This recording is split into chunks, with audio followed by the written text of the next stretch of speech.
झाकली मूठ 1.25 लाखाची. एका गावात एक गोपाळराव नावाचे गृहस्थ राहत होते. त्यांच्या पत्नीचे नाव यमुनाबाई असे होते. त्यांना 2 मुले व 2 मुली असा परिवार होता. गोपाळरावांनी आपला सर्व पैसा त्यांची मुले व मुली यांचे शिक्षण, लग्न आणि त्यांच्यासाठी चांगली घरे बांधून देण्यासाठी खर्च केला. गोपाळरावांची मुले व सुना स्वार्थी असल्यामुळे त्यांना एवढे करून देखील त्यांच्या दयेवर जगण्याची वेळ आली. त्या दोघांना मुलांकडून अतिशय हीनपणाची व अपमानाची वागणूक मिळत असे. अचानक एके दिवशी गोपाळरावांचा मृत्यू झाला व त्यामुळे ते बिचारे या त्रासातून सुटले. परंतु यमुनाबाई मात्र एकट्याच राहिल्या. यमुनाबाई असेच एकदा उदास अशा मनस्थितीत देवळात गेल्या. तेथे त्यांना त्यांची बालमैत्रीण पार्वती भेटली. तिला बघून त्यांना बरे वाटले. यमुनाबाईंना उदास बघून पार्वती त्यांना त्याचे कारण विचारले. तेव्हा त्यांनी तिला सर्व वृत्तांत सांगितला. ते सर्व ऐकल्यावर पार्वतीने तिला गुप्तपणे काहीतरी सांगितले. ते ऐकल्यावर त्यांना थोडासा धीर आला. दुसऱ्या दिवशी सकाळी ज्याप्रमाणे पार्वतीने सांगितले होते त्याप्रमाणे त्या एक बॅग घेऊन त्यांच्याकडे आल्या व त्यांची जणू काही पहिल्यांदाच भेट होत आहे असे दाखवले आणि यमुनाबाईंना त्यांनी मिठी मारली. यमुनाबाईंनी त्यांना विचारले, पार्वती, तू येथे आमच्या गावात केव्हा आलीस व कुणाकडे उतरली आहेस? यमुनाबाईच्या दोन्ही सुना तिचा आवाज ऐकून लगेच आतून बाहेर आल्या. त्यांना बघताच पार्वती तिला म्हणाल्या, अगं, मी दुसरीकडे कोणाकडे उतरणार? आपण दोघी मावस बहिणी असलो तरी सख्या बहिणींपेक्षा जास्त जवळचे आपले संबंध आहेत. मला भाऊजी गेल्याचे समजले म्हणून मी तुला भेटायला व काहीतरी भेट देण्यासाठी मी तुझ्याकडे आले आहे. पार्वतीचे बोलणे ऐकून यमुनाबाई आदल्या दिवशी ठरवल्याप्रमाणे म्हणाल्या, पार्वती, तू मला भेटायला आलीस हे ऐकून फार बरे वाटले, पण तू मला भेट द्यायला काही आणले आहेस त्याचा अर्थ मला कळाला नाही. पार्वती जाणून बुजून रडण्याचा सूर काढत म्हणाली, अगं यमुने, मला माहीत आहे की तुम्ही दोघांनी पैसा मुलामुलींच्या शिक्षणात, लग्नात व त्यांची चांगली घरे बांधण्यासाठी खर्च केलात आणि तुम्ही स्वतःसाठी काहीच ठेवले नाही. ते ठीक आहे, कारण तुमची मुलं, सुना सर्व चांगले आहेत म्हणून ते तुझ्याशी प्रेमाने वागतात व तुझा सांभाळ करतात व यापुढेही ते तसेच करतील याची मला खात्री आहे. परंतु आमच्याकडे मात्र याच्या उलट परिस्थिती आहे.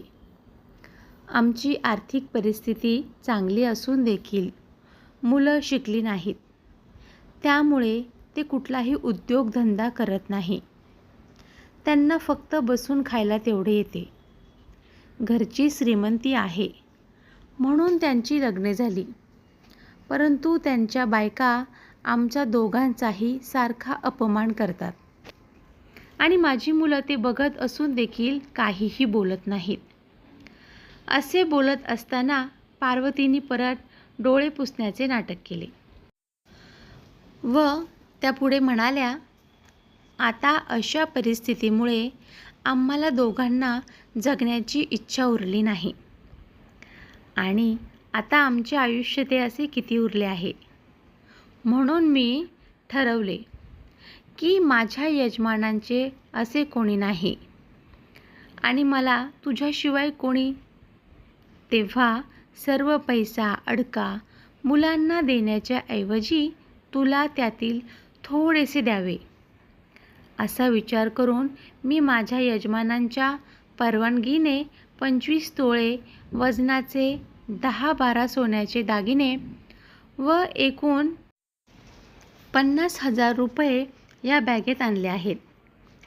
त्या 50,000 रकमेपैकी 45,000च्या नोटा आहेत आणि बाकीचे 1-1 रुपयांची 5,000ची नाणी आहेत.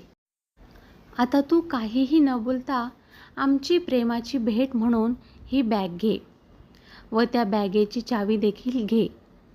मी फक्त तुझ्याकडे चहा घेते व लगेचच निघते.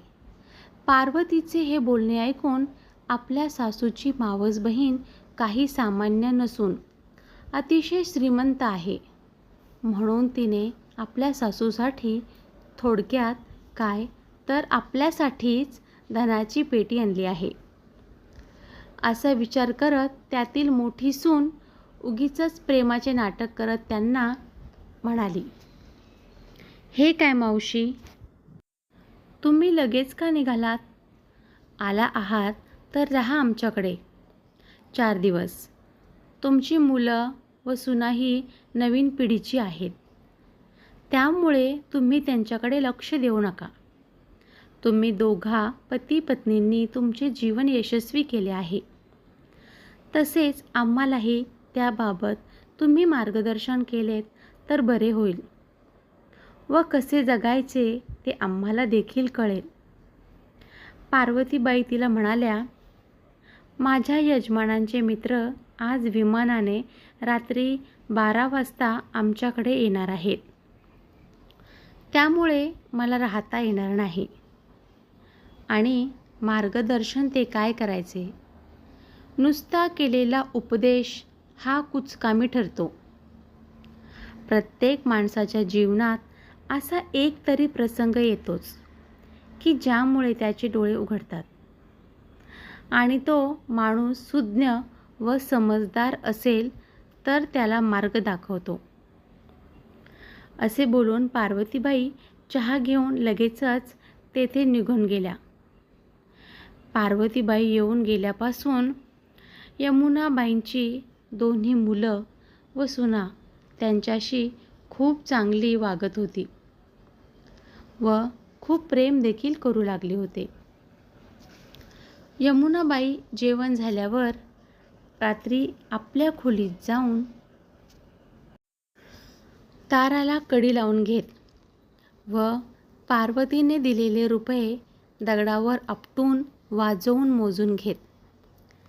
त्या नाण्यांचा आवाज रात्रीच्या वेळेस स्पष्टपणे त्यांच्या मुलांना व सुनांना ऐकू जात असे व त्यांचे यमुनाबाईवरचे प्रेम अजूनच वाढत असे.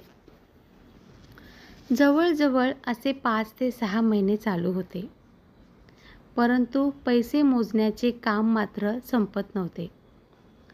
यमुनाबाईंचे असे 5-6 महिने सुखात गेले, परंतु एके दिवशी अचानक त्यांचा मृत्यू झाला. त्या गेल्यावर एक रिवाज म्हणून त्यांच्या सुनांनी व मुलांनी अश्रू देखील ढाळले. मग स्मशानातून आल्यावर मात्र त्यांनी लगेचच आईच्या खोलीत जाऊन त्या बॅगचे कुलूप उघडले. त्यांना धक्का बसला, कारण त्यात फक्त जुनी वर्तमानपत्र, 4-5 वजनदार दगडं आणि एकुलता 1 रुपया होता व तो रुपया देखील दगडावर आपटल्यामुळे ठेचला गेला होता. हे सर्व बघून मुलांना जे वाटत होते, आईची झाकली मूठ 1.25 लाखाची असणार, हे त्यांचे स्वप्नच ठरले. मित्रांनो, यमुनाबाई आणि पार्वती यांनी केलेली युक्ती तुम्हाला कशी वाटली मला कमेंट करून नक्की सांगा. आणि अशाच नवीन नवीन कथा ऐकण्यासाठी मराठी कथा या आपल्या चॅनलला सबस्क्राईब करा. धन्यवाद.